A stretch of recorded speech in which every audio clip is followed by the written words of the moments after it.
Agora a gente vai falar sobre temperatura. Temperatura é o objeto de estudo da termologia, certo? E também da termodinâmica. A parte da física que estuda temperatura e calor é a termodinâmica, certo? Bom, os primeiros conceitos sobre temperatura, as primeiras ideias que a gente tem sobre temperatura, era esse conceito inicial relacionado a quente e frio.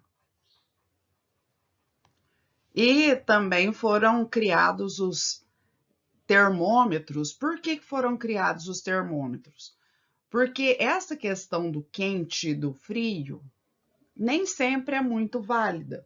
Pensem na seguinte situação: se você coloca a mão na água da torneira agora, você espera um pouquinho.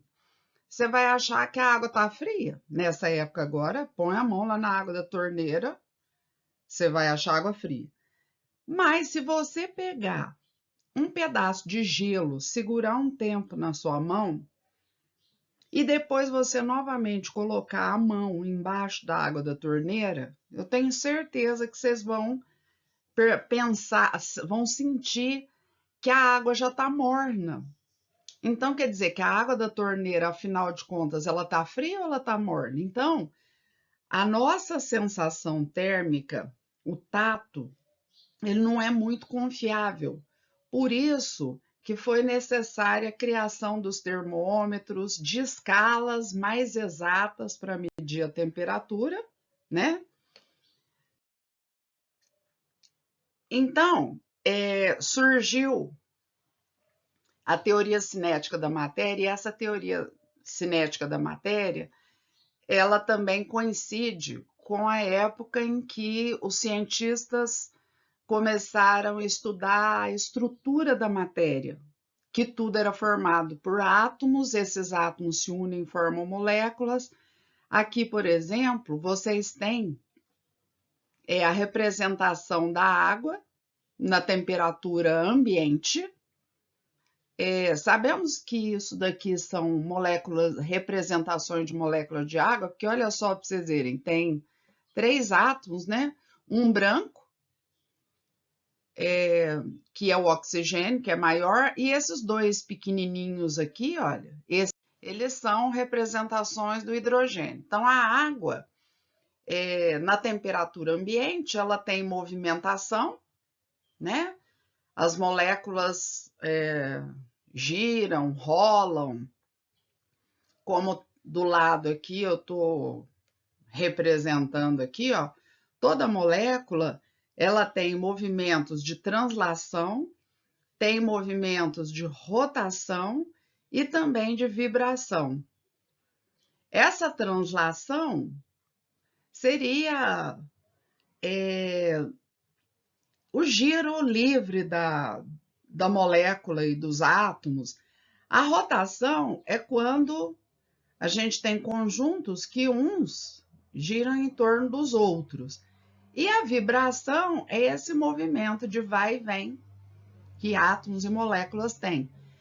Então, se eu aquecer a água, ao aquecer a água, nós vamos ter um aumento da energia de movimentação. Todos esses movimentos de translação, rotação e vibração são movimentos que vão se intensificar. E aí, o que acontece? Se a gente ferve uma panela com água, por exemplo, a gente verifica que a água ela adquire um movimento que dá para a gente ver, né? As moléculas que se agitam primeiro são as do fundo do recipiente, elas sobem, parte se vaporiza, ou seja, as que têm essa quantidade de energia maior, elas vão mudar até de estado físico, elas passam para vapor, e algumas retornam e são novamente aquecidas, e aí a gente tem esse ciclo. As moléculas descem, recebem mais energia no fundo, porque está em contato com o fogo, sobem, parte se vaporiza, parte desce e assim por diante, até a água secar completamente, passar todinho para o estado de vapor. Então a gente percebe que a energia, quando ela aumenta, ela faz com que essas moléculas ocupem um espaço bem maior que o anterior. Ao ocupar um espaço maior, há um aumento de volume, né? E mudança de estado físico. Calor é diferente de temperatura, isso é muito importante. Calor é sempre uma forma de energia em trânsito, certo? Então, a energia que passa do corpo quente para o corpo frio sempre será assim. É uma energia que eu estou dizendo, ela é em trânsito. Em trânsito quer dizer em movimento. Se eu tenho um corpo quente, eu encosto esse corpo num outro que está frio, o que acontece? Haverá transferência de energia do quente para o frio até esses objetos entrarem naquilo que a gente chama de equilíbrio térmico. O que é o equilíbrio térmico? O equilíbrio térmico é quando os objetos eles ficam à mesma temperatura, né? As moléculas do quente vão estar agitando mais, as do frio vão estar agitando menos. Essa agitação, essa energia, quando ela é transferida, vai fazer com que ambos fiquem com agitação molecular semelhante. Aí eles entram em equilíbrio térmico, aí para de passar calor. É igual quando você encosta. Imagina que você está. Você encosta o braço numa parede. Nessa época as paredes estão geladas. Encostou o braço. O teu braço está numa temperatura um pouquinho maior. Você vai perder calor. Na hora que você perde calor, o que acontece? Você vai sentir frio. Você fica um tempo com o braço encostado na parede, dali a pouco você não sente mais aquela sensação de frio. É quando aconteceu o equilíbrio térmico. A energia já se transferiu, as moléculas da parede do seu braço estão vibrando da mesma maneira, você não perde mais calor. A propósito, só lembrando, ó, cobertores, quando você se cobre, o cobertor ele não te aquece, ele apenas evita que você perca calor para o ambiente. Então, quer dizer que o calor que você emana para o ambiente fica preso embaixo do cobertor e aí você fica quente, quentinho, certo? E temperatura? A temperatura, o seu conceito foi modificado. Antes era, então, aquele conceito de quente e frio. Hoje, não. Temperatura é a medida da agitação térmica das moléculas de um corpo. Então, hoje, esse conceito ele é mais importante porque ele foi modificado. Eu espero que vocês entendam que esse conceito de temperatura modificado, ele é um conceito que foi estabelecido por este Lord Kelvin. Eu já vou falar disso com vocês. Mas olha, a minha representação aqui para ser breve, o Celsius, ele criou uma escala, né, termométrica. O Fahrenheit criou uma escala também termométrica. Essa escala Fahrenheit, ela se baseia nas temperaturas de congelamento e ebulição da água salgada. Ela é mais exata que a escala Celsius. A escala Celsius, ela é muito utilizada em países como o nosso. Essa Fahrenheit aqui, ela é utilizada na Europa, ela é utilizada nos Estados Unidos. Então, quer dizer que lá nos Estados Unidos, você vai encontrar as temperaturas em grau Fahrenheit.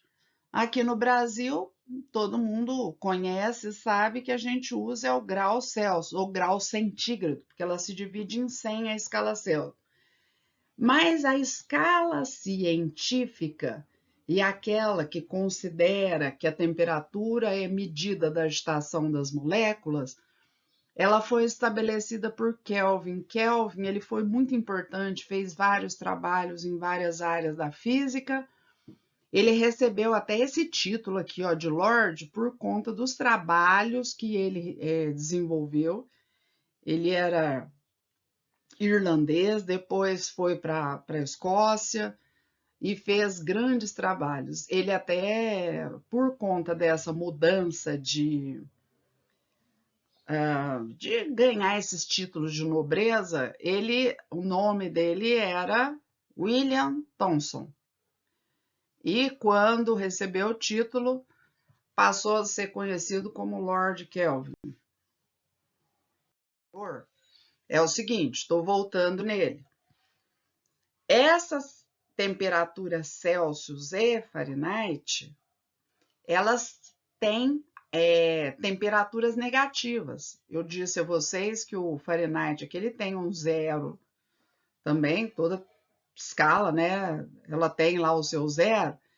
E tem valores abaixo de zero na Celsius, tem valores abaixo do zero aqui, olha, na Fahrenheit, certo?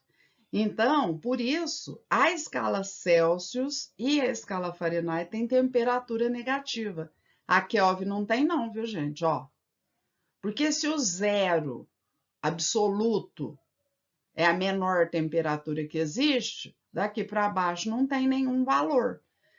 Se eu, por exemplo, dissesse assim, ó, tem uma substância que tem temperatura de menos 275 graus Celsius. Isso aqui está completamente errado, é um absurdo, não existe, por quê?